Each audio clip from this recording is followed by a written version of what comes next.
Now, if you've paid to hear Edward, and with reason feel a little short-changed, you must write to Timothy for a refund.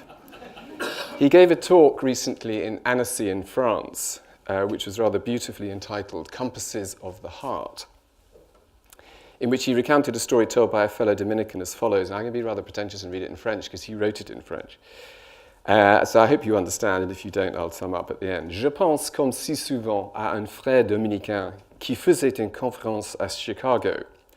À la fin, les applaudissements manquaient de chaleur. Il se tourna vers son voisin. J'espère que ce n'était pas mauvais à ce point.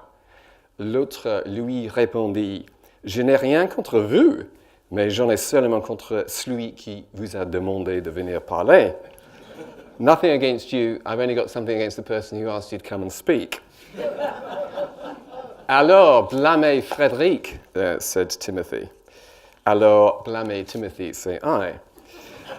So let me begin by saying that though not a journalist, nor having ever worked in the media, and by the way, that was, I thought, the intimidating part of being invited until I listened to Nick. Though actually once long ago I nearly did begin working for the Tablet under John Wilkins as editor, but that's another story. I will do my best, nevertheless, to get us thinking a bit around the enormous and daunting subject we have set ourselves today. And I ought just remind you of the title of this talk, which is Truth-Telling in the Media, too little, too late, ?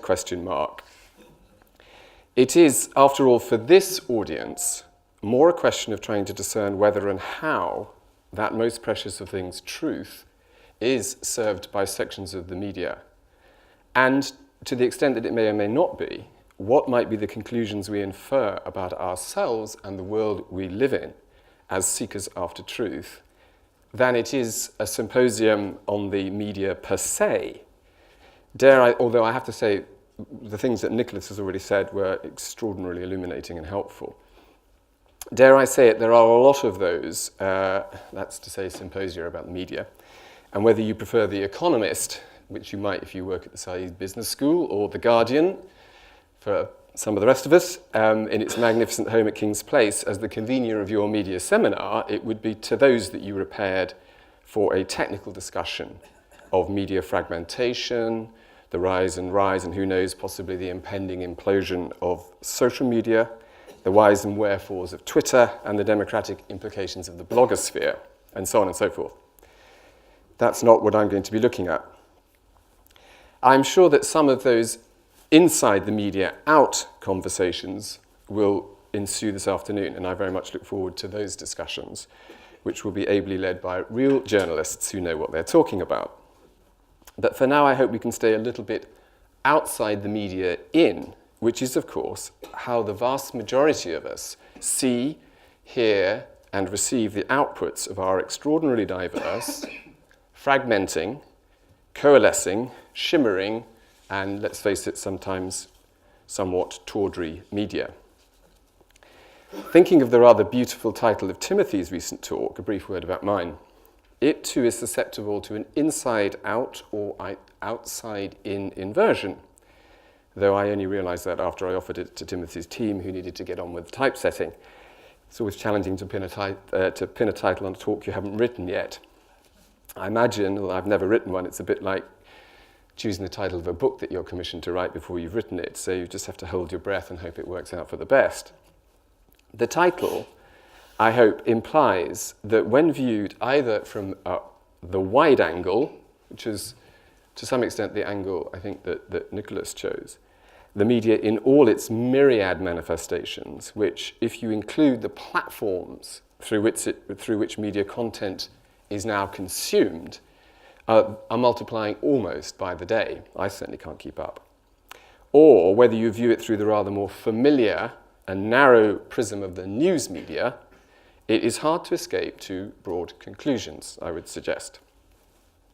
Although I'm sure that this will give rise to discussion, and some may disagree, and I hope we will have a discussion in a few moments. First, that there is less truth-telling in the media than the purists among us might wish.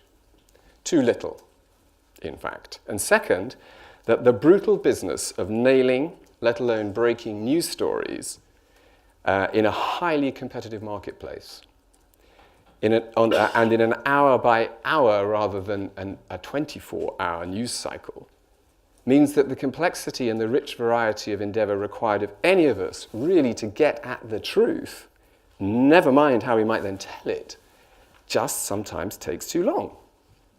By the time we get there, it is in one important sense too late. Half-truths or worse have filled the gap. I want to say more of that in a moment, including why we could perhaps be less anxious or judgmental in the face of what may seem to us on occasions to be egregious failures. But the title could be turned inside out. It could have been too much and too soon, because the flip side of the coin is that the complexity of truth discovery and truth-telling is too much for large sections of the media. It simply cannot be and isn't it or their vocation. It isn't what many, and possibly most people in the media, in its broadest scope, think they are really doing.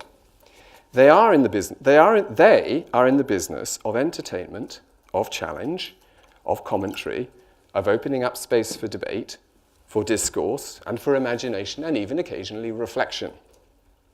But not necessarily truth-telling per se. And even for those who do make it their business, it may always or often feel like it's just too soon to know the truth, and therefore, of course, too soon to tell. I can't resist Mao's famous, bless you, and possibly apocryphal comment on whether the French Revolution had been a success. As I'm sure you know, he said it was too early to tell.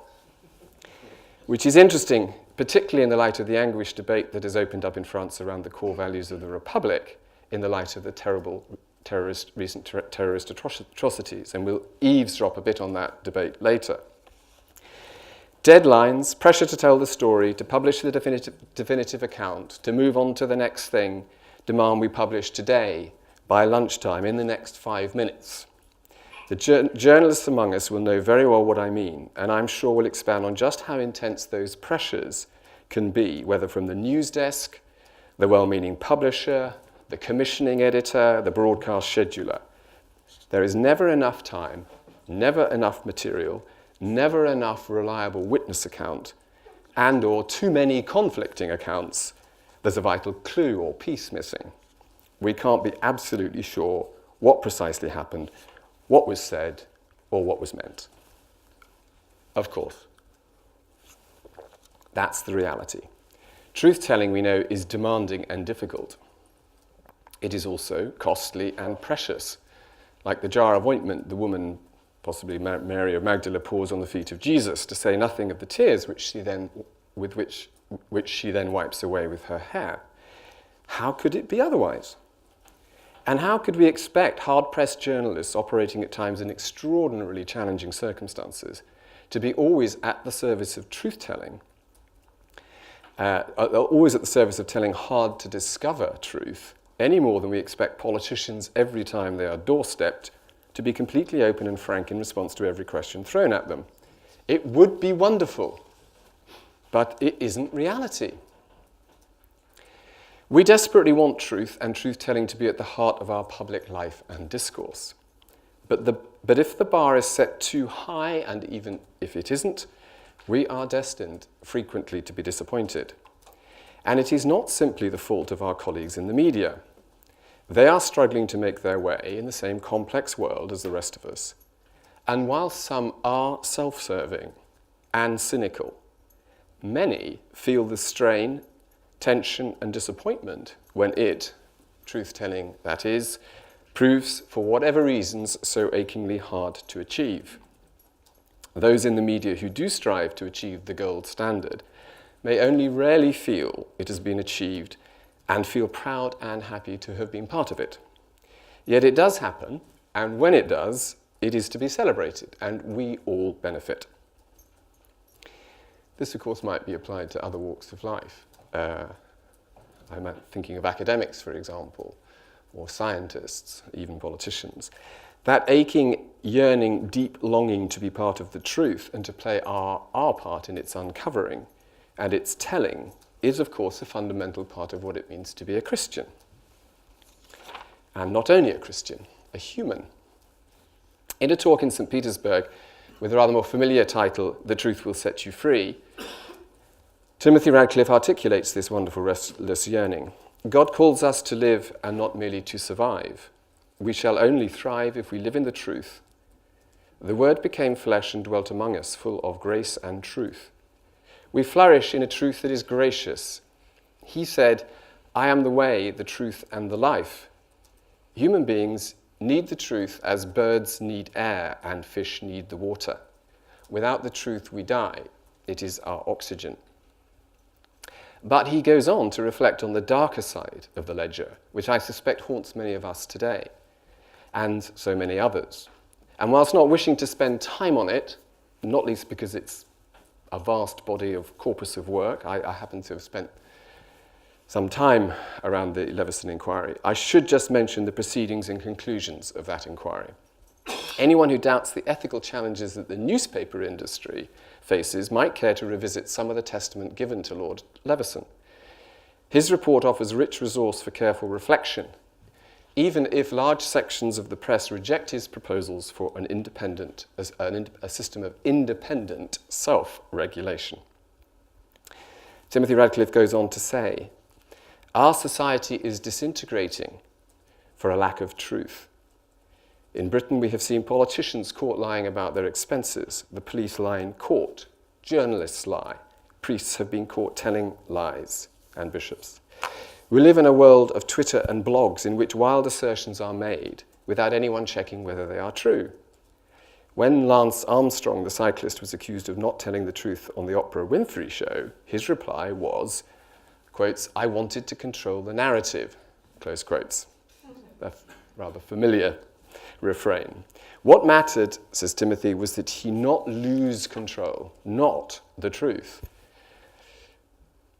The postscript, of course, is that he lost everything, because maintaining a calculus as between control and truth-telling is dangerous at best and illusory at worst.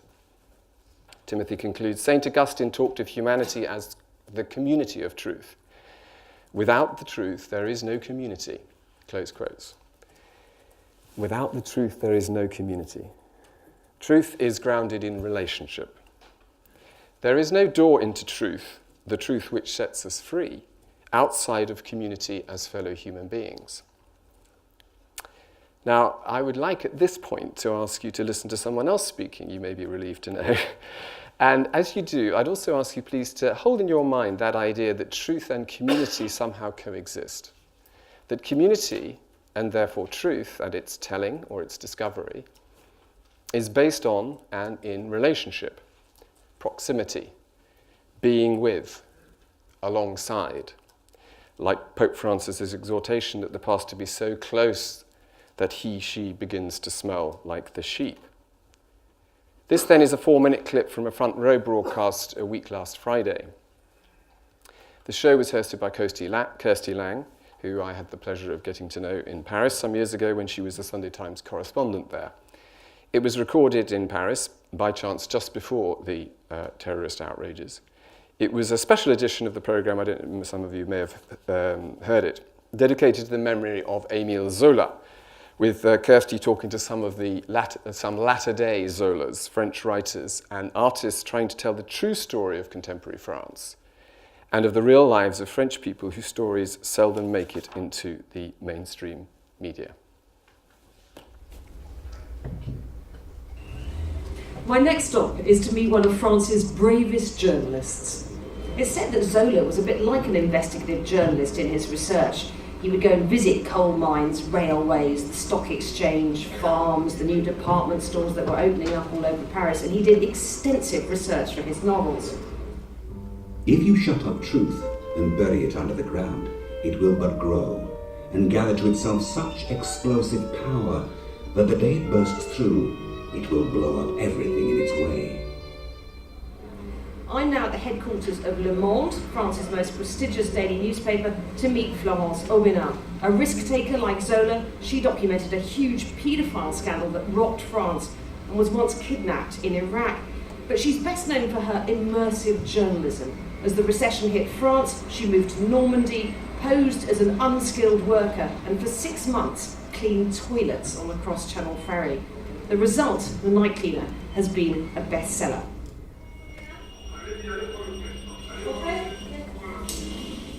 Florence, very nice to meet you. We're here in the offices of Le Monde. I want to talk about your most recent book, En France, which is about ordinary people from all walks of life. You've got teenage mothers, you've got car workers at Perger, you've got plumbers, a gay couple getting married in a tiny village. How did you find these stories? How did you come up with them? En général, la presse s'intéresse à l'extraordinaire.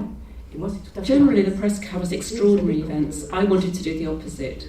In the past, I've been a war correspondent in Iraq, Kosovo, Afghanistan. But I find the idea of writing about people who wouldn't normally make the headlines just as fascinating. When someone phones in and says, I live in a small village in the heart of France and our tiny village cheese shop is about to close, they usually get ignored while the big stories, Syria, Russia, an earthquake in Turkey, take priority. For this book, Russia went to the bottom of the pile and the cheese shop went to the top. C'est-à-dire, je dis, aujourd'hui, la Russie passe en dessous et la fromagerie par-dessus. Now, Zola tried to, with his Rougon-Macquart series, give a panoramic view of all of France. It seems that you've done a similar thing with your book, En France.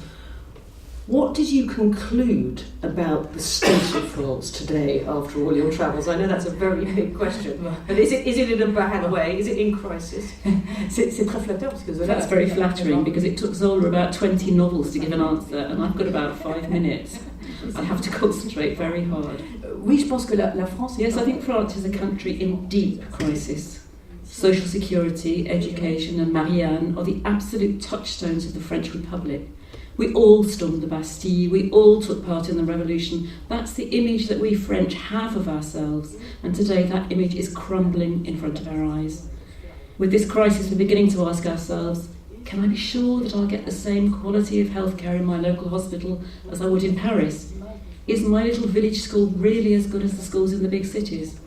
And the answer is no. That French promise no longer exists. Cette promesse-là, cette promesse française n'existe plus.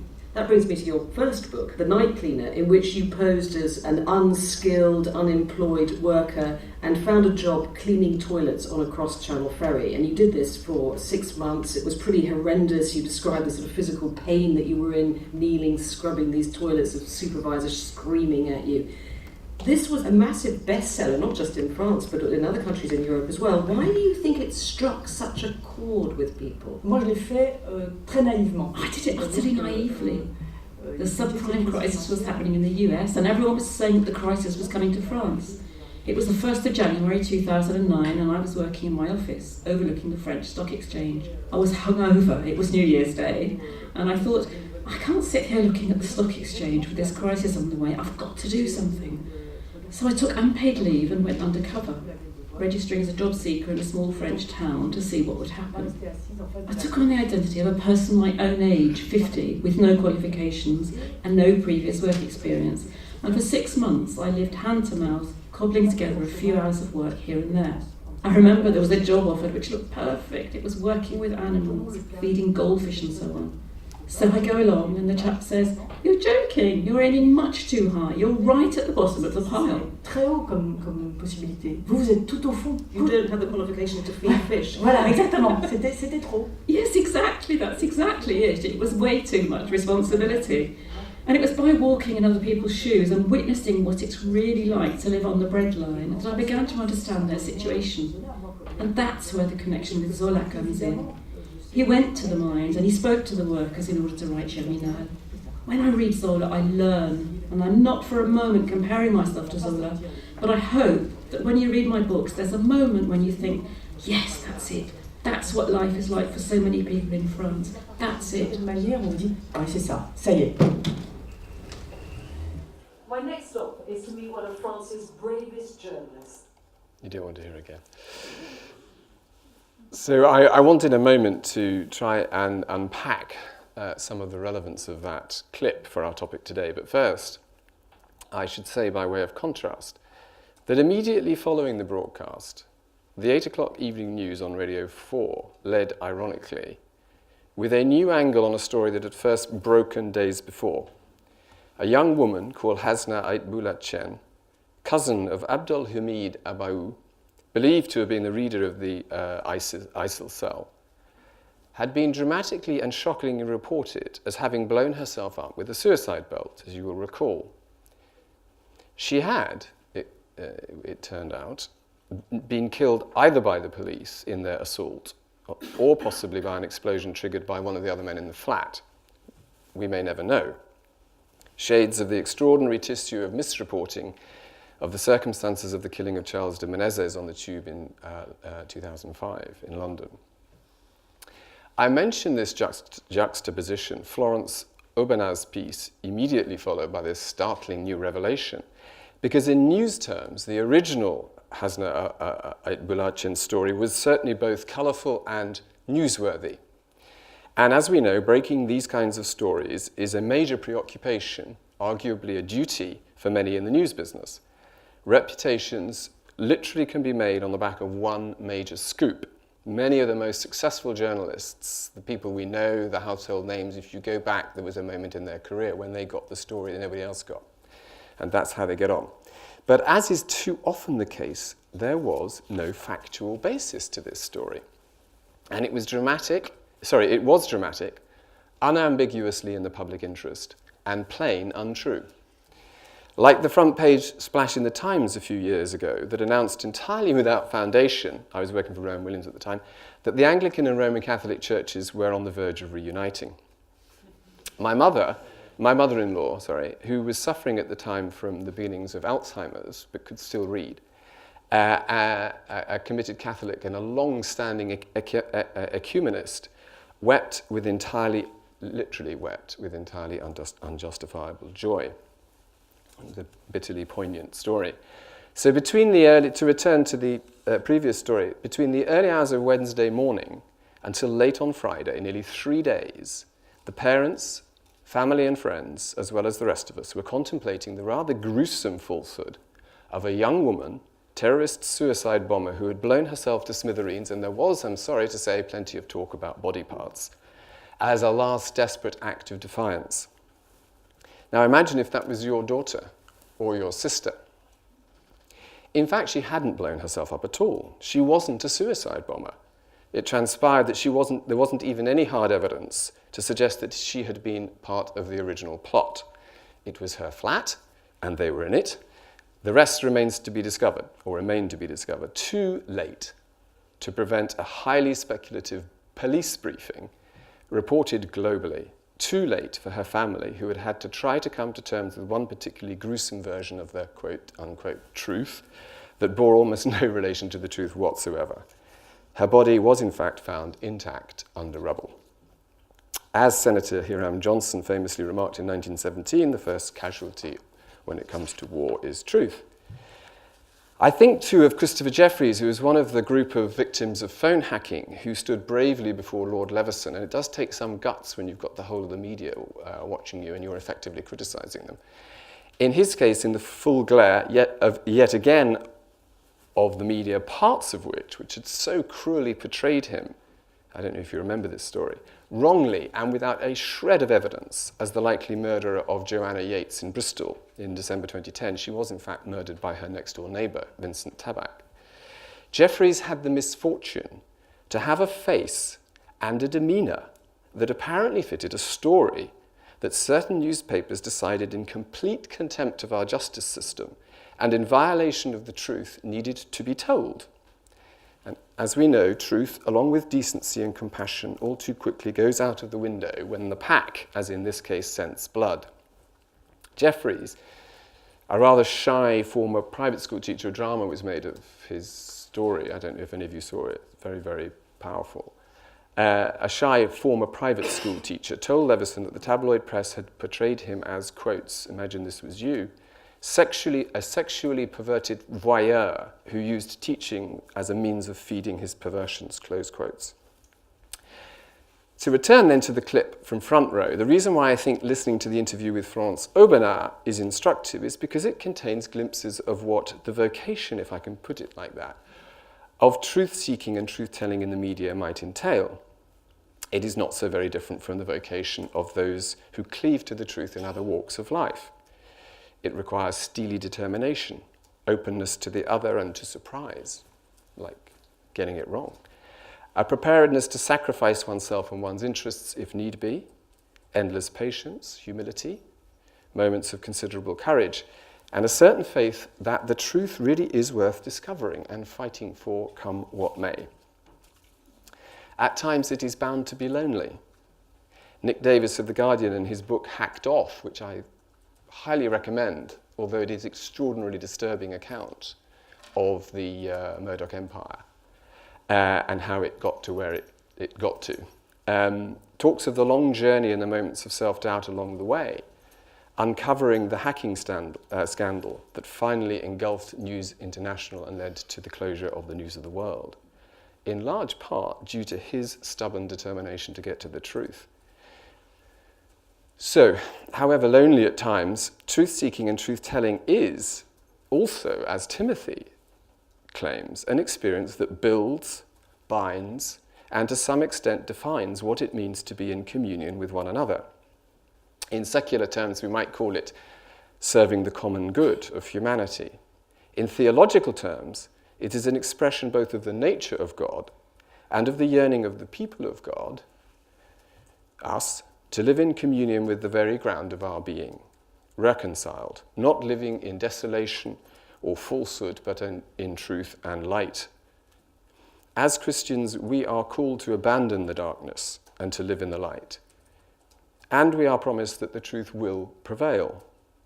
So as Christians, whether in the media, in politics, the law, business, academia, or none of the above, we share in the invitation and hopefully the desire to travel this road.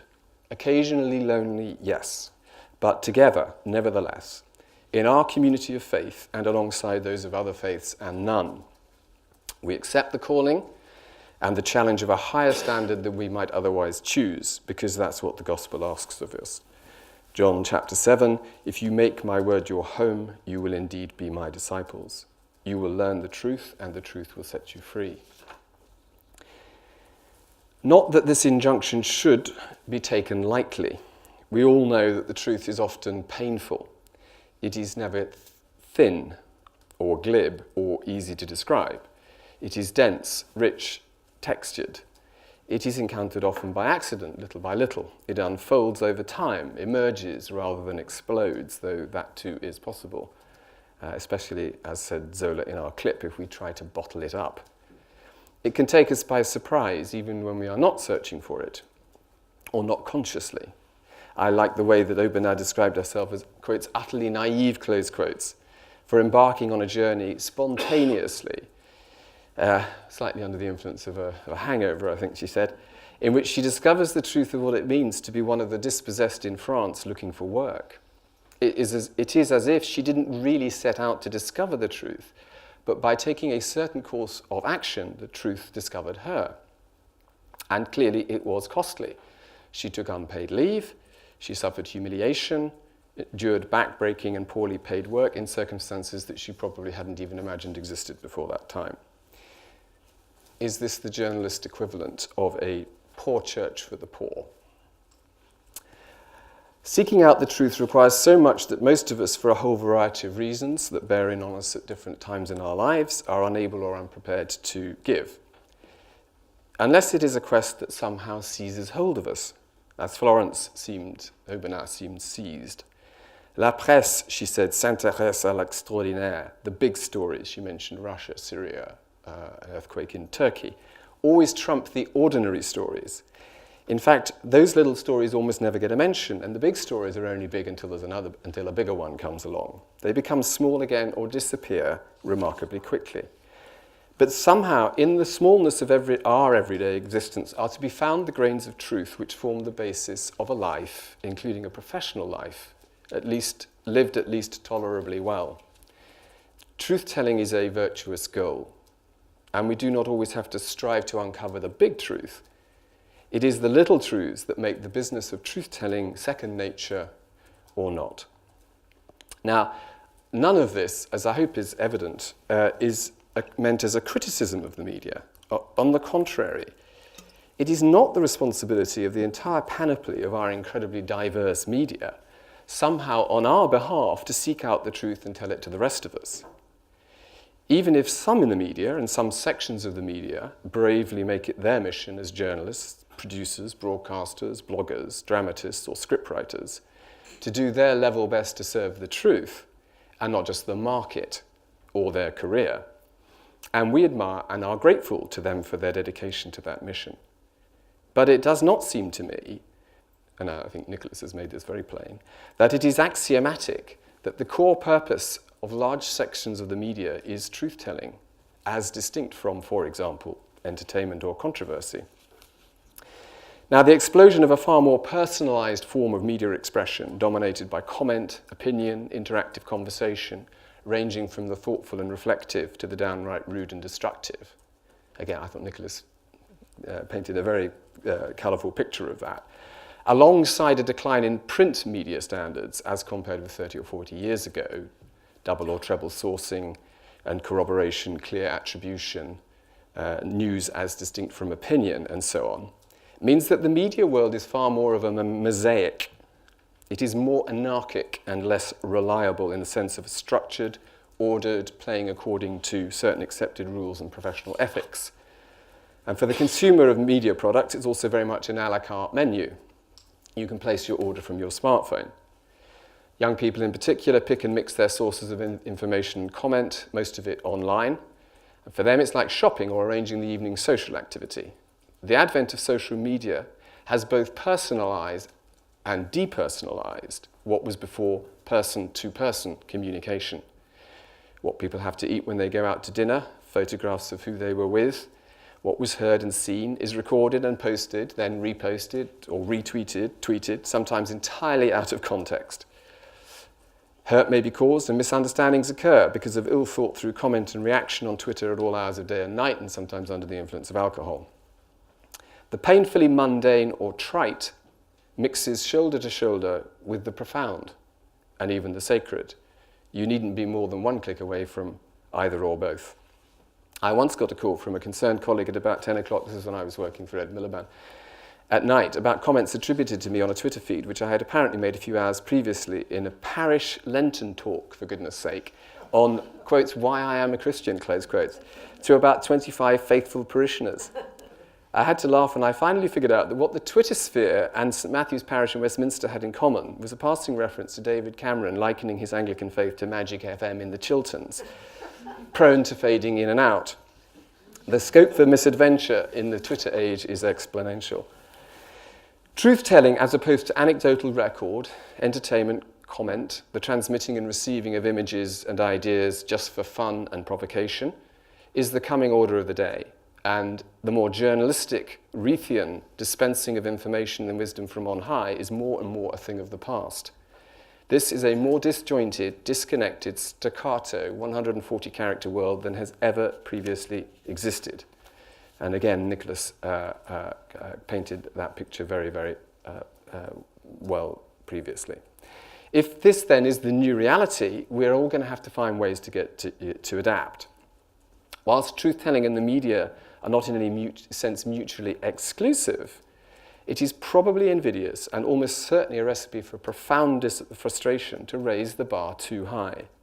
It makes no sense to judge people against a yardstick they do not recognize as relevant, or to a standard to which they do not aspire. It is wonderful that many, including some in this audience, definitely still do, and the playing of that clip from Front Row underlines the point. There is some wonderful work being done across the media that contributes in both small and significant ways to our understanding of the world. I'm sure we could between us name hundreds of examples of interviews, dramas, investigations, media conversations which have enriched us and helped us in our own journey into truth. As Timothy says, there is something both deeply personal and communitarian about the truth. Within the media and across media, contributions to that endeavour can be and are made, some of them remarkable, by individuals and by collective endeavour. And in my experience, it is often because the telling of unembellished, often raw, real-life stories is being facilitated. Not so-called reality TV, which is anything but honest truth-telling of the most ordinary kind, the sort of honesty which is uplifting.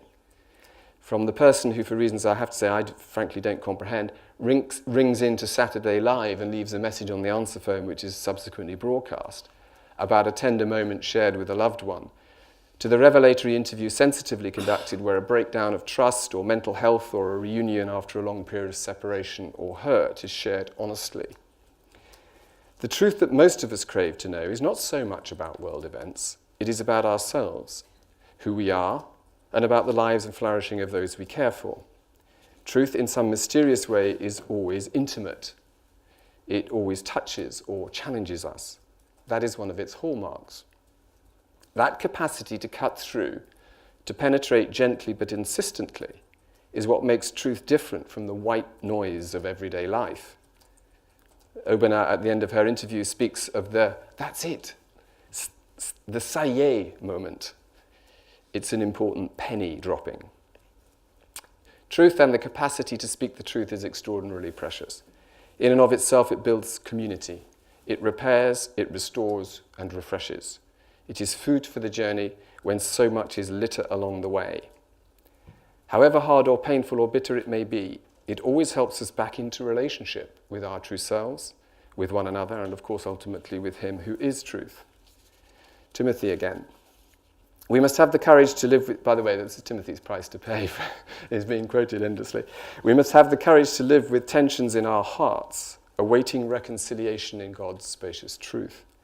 We have to abide in the uncomfortable place until we find the way forward. Yves Congar was asked whether he got the right answers. He replied that he did not know, but the questions are correct. One has to believe that finally one day, this is still Timothy's quote, the truth will show itself maybe long after we are dead. Now, that may be very late, but it is hardly too little. So, to return to the title of this talk, truth-telling is surely the most noble art imaginable. I think all artists are engaged in their own way, in their own form of truth-telling, and so too many in the media. But often it is less intentional, less intense, more distracted, and for all sorts of reasons much harder. Ambition, compromise, failure of nerve, commercial interests, or bureaucratic obstacles get in the way. It's the same in politics, about which I know a bit more.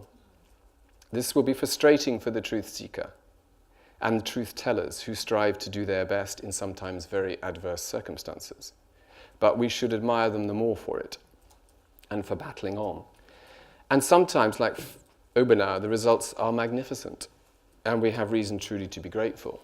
So even if there is too little truth-telling in politics or the media, we should not be overly discouraged. There can never be enough, and it can never be too late. That's because, in the final analysis, we are called, certainly all of us Christians, to live in the truth, to live truthfully, and to speak the truth always and everywhere. What sector we work in, or whether we work at all, is immaterial. Ours is a challenging calling which, if, like me, you do your best to forget a lot of the time. But deep down we know, and it is one of the great gifts of our faith to know, that the truth and only the truth will set us free. And so if I may, I want to give the last word again to Timothy Radcliffe. In his book, I Call You Friends, reflecting, as we should surely in the Order's nearly 800th year, on Dominic and on the Dominican Order's attachment to truth, veritas. Timothy describes truth as, quotes, a light that reveals the beauty and goodness of God's world and also its suffering and pain. He goes on, quotes, affirming the possibility of attaining the truth is also an assertion of human dignity. It's very similar to what he was saying earlier. We are made for truth, and we look for it instinctively, even when we deny it can be attained. Fish have need of water, plants have need of earth, we have need of truth. I believe, he says, that we Dominicans, you Dominicans, if I might address you, have a tendency to underestimate this universal aspiration to truth, to underestimate the perceptiveness of those who listen to your sermons. Instinctively, says Timothy, they know perfectly well whether we are speaking truthfully or just speaking words. Close quote. The same, I might suggest, is true of the media and of politicians. People do instinctively know. The final word goes to the wise and witty Mark Twain. If in doubt, always tell the truth. It will confound your enemies and astound your friends. Thank you very much.